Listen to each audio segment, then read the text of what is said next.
എന്താ പക്ഷേ? കോഓപ്പറേറ്റീവ് ബാങ്കിന്റെ മാനേജർ കൃഷ്ണവാര്യർ വന്നിട്ടുണ്ട്. അച്ഛനെ കാണാനാണോ? കണ്ടോട്ടെ. അതല്ല, വേറെന്തോ കാര്യം പറയാനാ.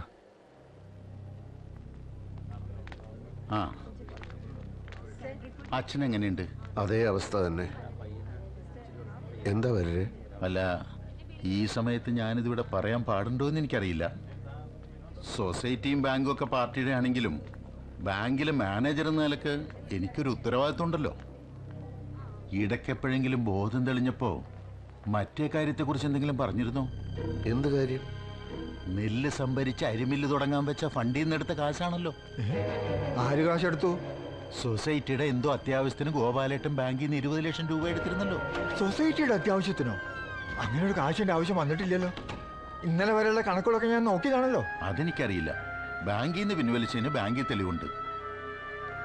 സൊസൈറ്റിയുടെ ആവശ്യത്തിന് ഉപയോഗിച്ചില്ലെങ്കിൽ പിന്നെ ഗോപാലേട്ടനെ പണം എന്ത് ചെയ്തു? മുകുന്ദനോട് ഇതിനെപ്പറ്റി വല്ലതും പറഞ്ഞിട്ടുണ്ടോ? എനിക്കൊന്നും അറിയില്ല. ഇതൊരു പുലിവാലല്ലോ. അപ്രതീക്ഷിതമായ ഒരാഘാതമായിരുന്നു പാർട്ടിക്കത്. ആദർശവാനായ സൊസൈറ്റി ഗോപാലൻ ഈ തുക എന്തു ചെയ്തു? ചർച്ചകളും അന്വേഷണങ്ങളും നടന്നു. ഒടുവിൽ ഗോപാലനെതിരെ കടുത്ത നടപടികളെടുക്കാൻ പാർട്ടി തീരുമാനിച്ചു. ഏറ്റവും ദുഃഖകരമായ ഒരു സംഭവമാണിത്. ആരാണ് ഈ സൊസൈറ്റി ഗോപാലേട്ടൻ? ജന്മിത്വം കൊടികുത്തി വാണിരുന്നൊരു കാലഘട്ടത്തിൽ പാർട്ടിക്ക് വേണ്ടി നിർഭയം പോരാടിയ മനുഷ്യൻ. സത്യത്തിൽ ഈ ചെമ്മണ്ണൂരിലെ പാർട്ടി സ്ഥാപകൻ. സൊസൈറ്റി പ്രസ്ഥാനങ്ങളിലൂടെ നിരവധി കർഷക സമരങ്ങളിലൂടെ പാർട്ടിക്ക് അടിത്തറയുണ്ടാക്കിയ ആ മനുഷ്യനെ അതേ പാർട്ടി തന്നെ ഇപ്പൊ പുറത്താക്കുമെന്ന് വെച്ചാൽ? അതും ഗോപാലൻ അത്യാസന്ന നിലയിൽ ആശുപത്രിയിൽ കിടക്കുമ്പോ. പാർട്ടി നിയോഗിച്ച കമ്മിറ്റിയുടെ അന്വേഷണത്തിൽ ആ തുക സൊസൈറ്റിക്ക് വേണ്ടി ചെലവഴിച്ചിട്ടില്ല. അപ്പോൾ സൊസൈറ്റി ഗോപാലൻ ആ തുക ദുരുപയോഗം ചെയ്തു എന്നല്ലേ അർത്ഥം? പിന്നെന്തിന് നമ്മള് അദ്ദേഹത്തെ വെള്ളപൂശാൻ ശ്രമിക്കണം? ഗോപാലേട്ടന് വേണ്ടി ഈ തുക മറ്റാരെങ്കിലും ബാങ്കിൽ അടച്ചാൽ ഈ പുറത്താക്കൽ നടപടി ഒഴിവാക്കാൻ സാധിക്കില്ലേ? സമുന്നതനായ ഒരു നേതാവിനെ സംരക്ഷിക്കേണ്ട ചുമതല പാർട്ടിക്കില്ലേ? ഇത് പുറത്തറിഞ്ഞാൽ പാർട്ടിയുടെ ഇമേജ് എന്താകും? പാർട്ടിയുടെ ഇമേജ് വർദ്ധിക്കേ ഉള്ളൂ. തെറ്റാര് ചെയ്താലും പാർട്ടി അയാളെ ശിക്ഷിക്കും എന്ന സന്ദേശമാണ് ജനങ്ങൾക്ക് കിട്ടുക. ബാങ്കിലെ തുക ആരടയ്ക്കുന്ന പറയണത്? പുറത്താക്കൽ നടപടി നിർത്തിവെച്ചാൽ അതിനെപ്പറ്റി ആലോചിച്ചാ പോരെ? ചിലപ്പോ കുഞ്ഞുണ്ണി മുതലാളി സഹായിച്ചാൽ. പക്ഷേ ഫാക്ടറി പ്രശ്നത്തിൽ ചില വിട്ടുവീഴ്ചകൾ ചെയ്യേണ്ടി വരും. അതൊരു കാരണവശാലും നടക്കില്ല. സെക്രട്ടറി എന്ന നിലയിൽ ശിക്ഷ നടപ്പാക്കാനുള്ള ഉത്തരവാദിത്തം എനിക്കാണ്. അദ്ദേഹത്തിന്റെ മകനെന്ന നിലയ്ക്ക് ആ കടബാധ്യതയും ഞാൻ ഏറ്റെടുക്കുന്നു. അങ്ങനെ നിനക്ക് ഏറ്റെടുക്കാൻ പറ്റുന്ന തുകയാണോ മൂന്നത്? ഏറ്റെടുത്തല്ലേ പറ്റൂ. പക്ഷെ കടം വീട്ടുന്നത് വരെ പാർട്ടി എനിക്ക് ലീവ് അനുവദിക്കണം. ബാങ്കിൽ നിന്ന് ഒരു സാവകാശം വാങ്ങി തരികയും വേണം. അങ്ങനെയാണെങ്കിൽ ഗോപാലൻ എന്തിനു പുറത്താക്കണം? ചെറുപ്പകാലം തൊട്ട് ഞങ്ങൾ ഒരുമിച്ചായിരുന്നു. എനിക്കറിയാവുന്നതുപോലെ ഗോപാലൻ ഇവിടെ ആർക്കും അറിയില്ല. പുറത്താക്കാൻ നടപടി അംഗീകരിക്കാൻ എനിക്കാവില്ല. അത് രാമണ്ണി മാഷിന്റെ വ്യക്തിപരമായ അഭിപ്രായം. ഇത് പാർട്ടിയുടെ തീരുമാനം. ദിവാര, പ്രമേയം വായിക്ക്.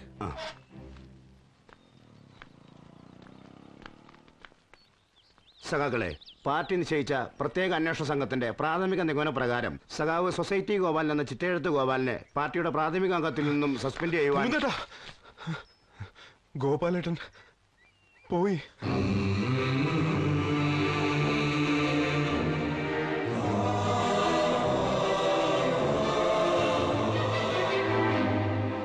നിങ്ങളുടെ പാർട്ടിക്ക് CID പണയുണ്ടെന്ന് നിങ്ങൾക്കറിയില്ലെങ്കിൽ എനിക്കറിയാം. അതുകൊണ്ടാ ഫോണിൽ പറയണ്ടെന്ന് ഞാൻ പറഞ്ഞത്. ഗോപാലേട്ടന്റെ ശവസംസ്കാര ചടങ്ങിന് പോയിരുന്നു. ഒരർത്ഥത്തിൽ ഗോപാലേട്ടന്റെ അസുഖവും തുടർന്നുണ്ടായ മരണമാണല്ലോ കാര്യങ്ങൾ നമുക്ക് അനുകൂലമാക്കിയത്. പറയേ, എങ്ങനെയാ നിങ്ങളിത് ഒപ്പിച്ചത്?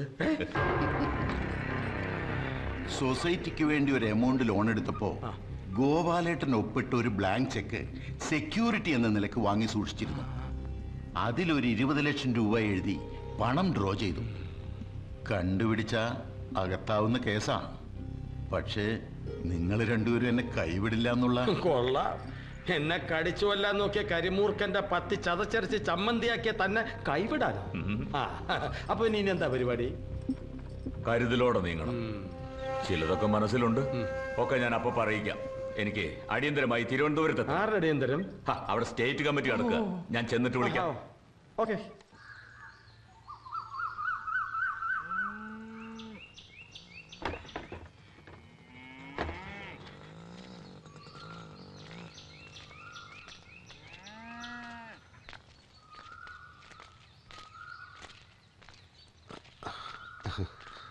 എന്താ മുകുന്ദേട്ടാ ഇത്? ഇവിടെ തന്നെ ഒരേ ഇരിപ്പാണ്. വൈകുന്നേരം ജംഗ്ഷനിലോട്ട് വരാനിരുന്നതാണ്. നാളെ മുതൽ ചായക്കട തുറക്കണം. 2-3 ദിവസമായിട്ട് മുകുന്ദന്റെ കാര്യം തന്നെ ഞങ്ങൾ ആലോചിച്ചത്. ചില്ലറ ഭാരമാണോ തലയിലെടുത്ത് വെച്ചത്? 20 ലക്ഷത്തിന്റെ ബാധ്യതയല്ലേ?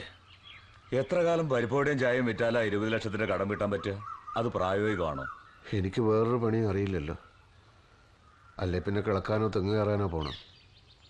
തെങ്ങ് കയറിയ നല്ല തഴമ്പുണ്ടാവുന്നല്ലാതെ ഇത്രയും പണം എങ്ങനെ ഉണ്ടാക്കാനാ? എല്ലാ വശങ്ങളും ഞങ്ങൾ ആലോചിച്ചു മുകുന്ദ. ജില്ലാ കമ്മിറ്റിക്കും മുകുന്ദന്റെ കാര്യത്തിൽ ആശങ്കയുണ്ട്. മുകുന്ദന് കടം കയറി നിക്കക്കളി ഇല്ലാതായാൽ പാർട്ടിക്കല്ലേ അതിന് ക്ഷീണം.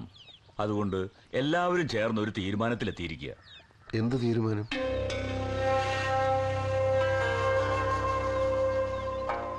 മുകുന്ദേട്ടൻ എന്തായാലും പാർട്ടിയിൽ നിന്ന് ലീവ് എടുക്കാൻ തീരുമാനിച്ചിരിക്കുകയല്ലേ? ആ സമയം എന്ന് വെച്ചാ 2-3 കൊല്ലം ദുബായ് പോയി ജോലി ചെയ്തൂടെ? ഐസ് മിഠായി വിറ്റ് നടന്നിരുന്ന കുമാരൻ, കൂലിപ്പണിക്കാരൻ വാസു, ആശാരി ബാലൻ, അങ്ങനെ എത്ര പേരാ ഗൾഫിൽ പോയി ലക്ഷപ്രഭുക്കളായത്? എന്നെ ഒരു ലക്ഷപ്രഭുവാക്കാനാണോ പാർട്ടിയുടെ തീരുമാനം? ലക്ഷങ്ങളുടെ കടം വന്നാൽ അത് വീട്ടാൻ ലക്ഷങ്ങൾ തന്നെ വേണ്ടേ? മറ്റാരെങ്കിലും സഹായിക്കാമെന്ന് വെച്ചാൽ അത് മുകുന്ദന് സമ്മതമല്ല.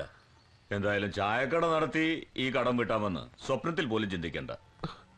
ദുബായ് എന്ന് പറയുമ്പോ ഞാൻ വേണേ ക്യൂബയിലോ ചൈനയിലോ പോകാം. ക്യൂബയും ചൈനയും കമ്മ്യൂണിസ്റ്റ് രാജ്യങ്ങളൊക്കെ തന്നെ. പക്ഷെ ഒരു വിദേശിക്ക് ജോലി കൊടുക്കാനുള്ള വകുപ്പൊന്നും അവിടെ ഇല്ല. അഥവാ ജോലി കിട്ടിയാൽ തന്നെ നല്ല ശമ്പളം കൊടുക്കാനുള്ള സാമ്പത്തിക ശേഷി ക്യൂബയ്ക്കില്ല. ആര് പറഞ്ഞു? Fidel Castro. മൂപ്പര് നിരന്തരമായി അമേരിക്കയുമായി സംഘർഷത്തിലായതുകൊണ്ട് അവിടെ സ്ഥിതിയൊക്കെ അല്പം മോശം. നല്ലതുപോലെ ചിന്തിച്ചിട്ടാ മുകുന്ദേട്ടാ ഞങ്ങൾ പറയുന്നത്. കരുണേട്ടൻ അനുദ്രവൻ സിദ്ധാർത്ഥൻ ദുബായിലുണ്ട്. അവൻ മുഖേന ഒരു വിസ സംഘടിപ്പിക്കാൻ ഒരു പ്രയാസവുമില്ല.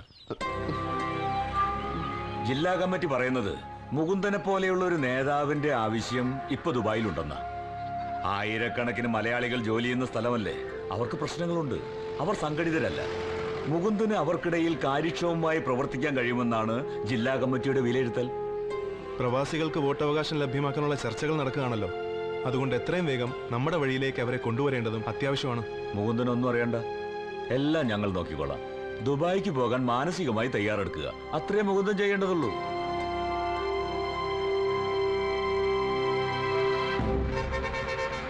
ബസ് വരുന്നുണ്ട്.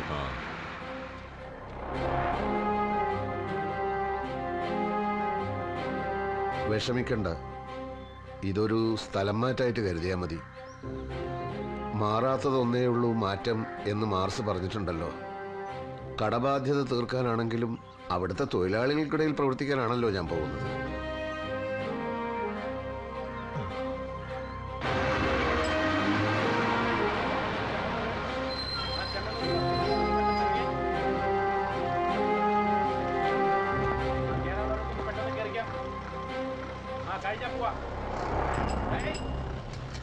ലാൽ സലാം.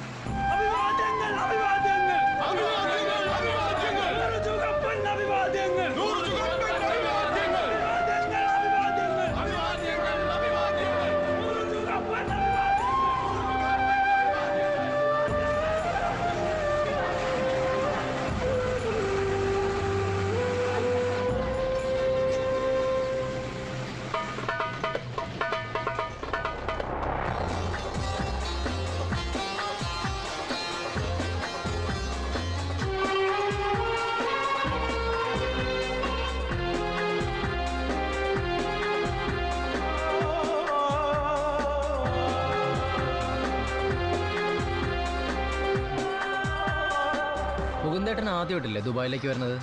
അതെ, സിദ്ധാർത്ഥൻ ഇവിടെ ഉണ്ടല്ലോ എന്നുള്ളതായിരുന്നു ആകെയുള്ളൊരു ധൈര്യം. ഇവിടെ എങ്ങനെ പാർട്ടി പ്രവർത്തനമൊക്കെ നന്നായി നടക്കുന്നുണ്ടാവും അല്ലേ?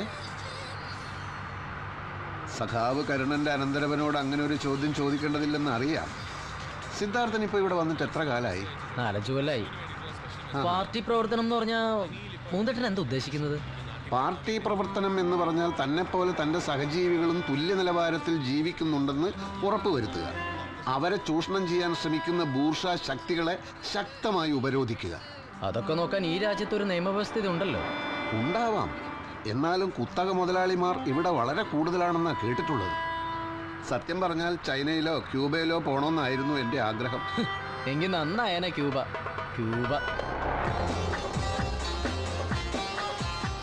എന്റെ മുകുന്ദേട്ടാ, ഈ ടണല് കണ്ടോ? ഇതിന് ഏകദേശം 1.5 കിലോമീറ്റർ നീളം വരും. ഇങ്ങനൊരു ടണല് മുകുന്ദേട്ടൻ പറഞ്ഞ ക്യൂബയിലുണ്ട്. ആകാശം മുട്ട ഉയർന്നു നിൽക്കുന്ന കെട്ടിടങ്ങൾ കണ്ടോ? ഇതുപോലെ ഒരു കെട്ടിടത്തിന് അത്രം വരുമോ മൊത്തം ക്യൂബ? സിദ്ധാർത്ഥ, നമ്മളായിട്ട് ക്യൂബയെ കൊച്ചാക്കി സംസാരിക്കരുത്. പിന്നൊരു കാര്യം, ഒരു രാജ്യത്തിന്റെ വളർച്ച നിശ്ചയിക്കുന്നത് അവിടുത്തെ വലിയ കെട്ടിടങ്ങളാണെന്ന് ഫിഡൽ കാസ്ട്രോ എവിടെയും പറഞ്ഞിട്ടില്ല. ഓഹോ, ഇങ്ങനെയാണല്ലേ ക്യൂബ മുകുന്ദൻ എന്നുള്ള പേര് വീണത്. അപ്പോ പാർട്ടി പ്രവർത്തനത്തിന് വന്നതാണോ അതോ അച്ഛൻ വരുത്തി വെച്ച കടം വീട്ടാൻ വന്നതാണോ? രണ്ടും ഉദ്ദേശിക്കുന്നുണ്ട്. തൊഴിലാളികളുടെ പ്രശ്നങ്ങൾ പഠിച്ച് അപ്പപ്പോ പാർട്ടി സെക്രട്ടേറിയറ്റിൽ റിപ്പോർട്ട് ചെയ്യണം.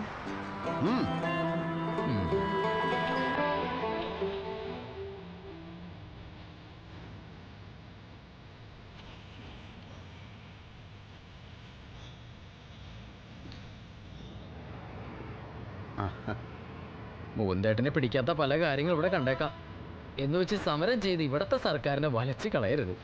അതൊരിക്കലുമില്ല സിദ്ധാർത്ഥ. കേരളത്തിലെ പട്ടിണിക്കും തൊഴിലില്ലായ്മയ്ക്കും വലിയൊരളവിൽ പരിഹാരമായത് മലയാളികൾ ഇവിടെ വന്ന് ജോലി ചെയ്യാൻ തുടങ്ങിയപ്പോഴല്ലേ. അത് നമ്മൾ മറക്കാൻ പാടുണ്ടോ? ഓ, അതൊക്കെ അറിയാലേ. പിന്നെ പക്ഷെ തൊഴിലാളികൾ ചൂഷണം ചെയ്യപ്പെടുന്നുണ്ടോ, അവർക്ക് നീതി ലഭിക്കുന്നുണ്ടോ, അത് ഞാൻ അന്വേഷിക്കും. അല്ല, ഇതിനൊക്കെ ജോലിക്കിടയിൽ സമയം കിട്ടുമോ? ജോലി സമയം 8 മണിക്കൂറല്ലേ? അതെ. ഉറക്കം ഒരു 4 മണിക്കൂർ, പിന്നെയും കിടക്കില്ലേ 12 മണിക്കൂർ. അതിരിക്കട്ടെ, എന്തായിരിക്കും എന്റെ ജോലിയുടെ സ്വഭാവം? അതിപ്പോ പറയാൻ പറ്റില്ല. പക്ഷെ മര്യാദയ്ക്ക് ജോലി ചെയ്തില്ലെങ്കിൽ ജോലി ചെയ്യിക്കുന്നവരുടെ സ്വഭാവം ചിലപ്പോൾ മാറും.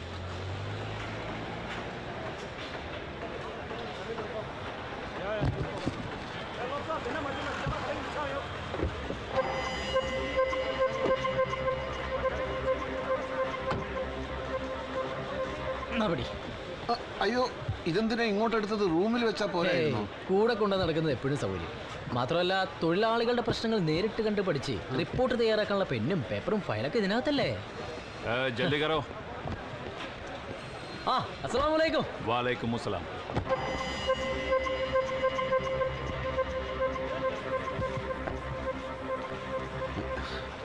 നിങ്ങള് മലയാളിയാ? അയാള് പാകിസ്ഥാനിയാ. ഇവിടെയാണ് മുകുന്ദേട്ടന് ജോലി. ഇവിടെയാ? അതെ, തൽക്കാലം ഇവിടെ.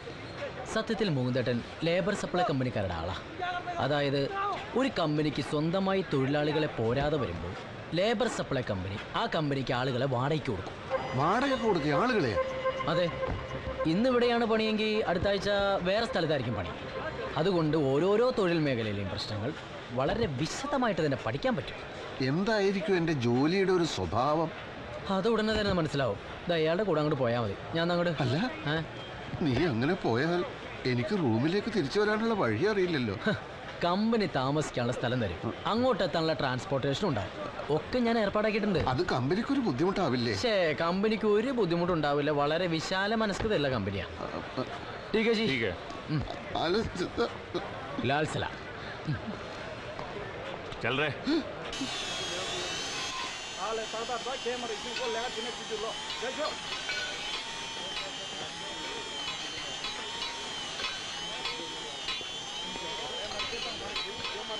पहन के आओ, पहन के आओ.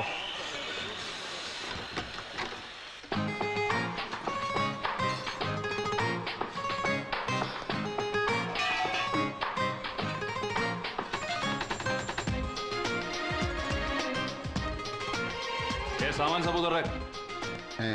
अरे उधर रख. ബാഗ് അവിടെ വെക്കാനാ പറഞ്ഞത്. जाके काम करो. जाके काम करो. ये सब उठा के उसका सिर पर रखो. जी साहब.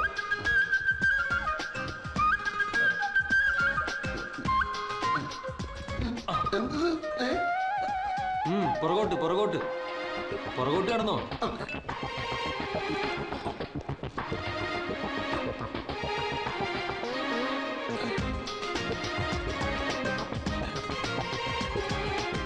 मलबारी इधर इधर ऊपर ले गया.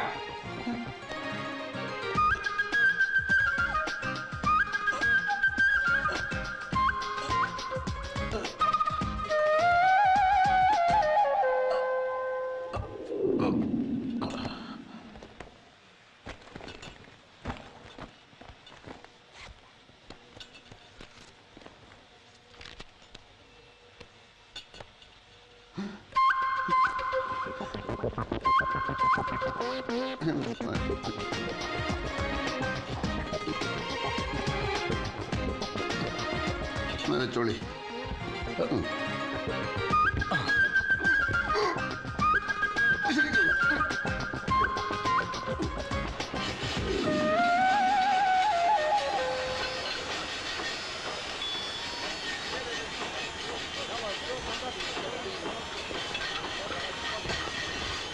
നിങ്ങൾ മലയാളിയാ?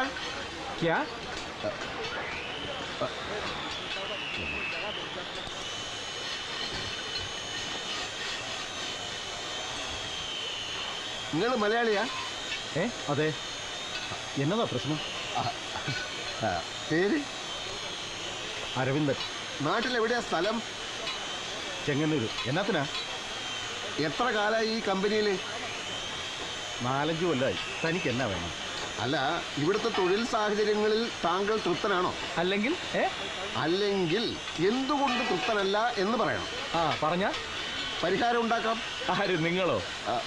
നിങ്ങൾക്ക് എല്ലാ വിവരവും അറിയണമെങ്കിൽ ഇതാ അവിടെ ചോദിച്ചാൽ മതി.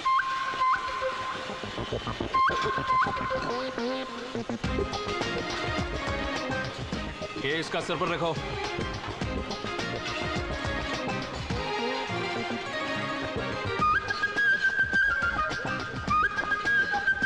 जाओ. काम चोर साला.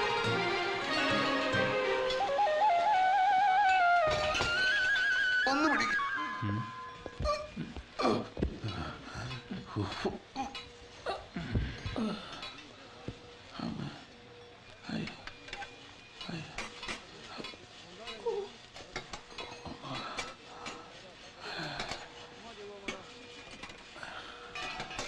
ഇനി അരമണിക്കൂറും കൂടി കഴിഞ്ഞാൽ ഇന്നത്തെ പണി കഴിയല്ലേ? എന്തൊട്ട്? ഇന്നത്തെ പണി കഴിയാൻ ഇനി ഒരു 4.5 മണിക്കൂറും കൂടി വേണം. അപ്പൊ ഇവിടുത്തെ ജോലി സമയം 8 മണിക്കൂറല്ലേ? 8 മണിക്കൂറേ. ഇത് ഭയങ്കര കഷ്ടാണല്ലോ. ഇവിടെ ചോദിക്കാനും പറയാനൊന്നും ആരുമില്ലേ? ആരാ ഇവിടുത്തെ യൂണിയൻ സെക്രട്ടറി? യൂണിയനാ? അതാ വരണു. യൂണിയൻ സെക്രട്ടറിയും പ്രസിഡന്റും ഖജാൻജിയും ഒക്കെ ആ ഗടിയാ. അങ്ങേരോട് പറഞ്ഞാൽ മതി.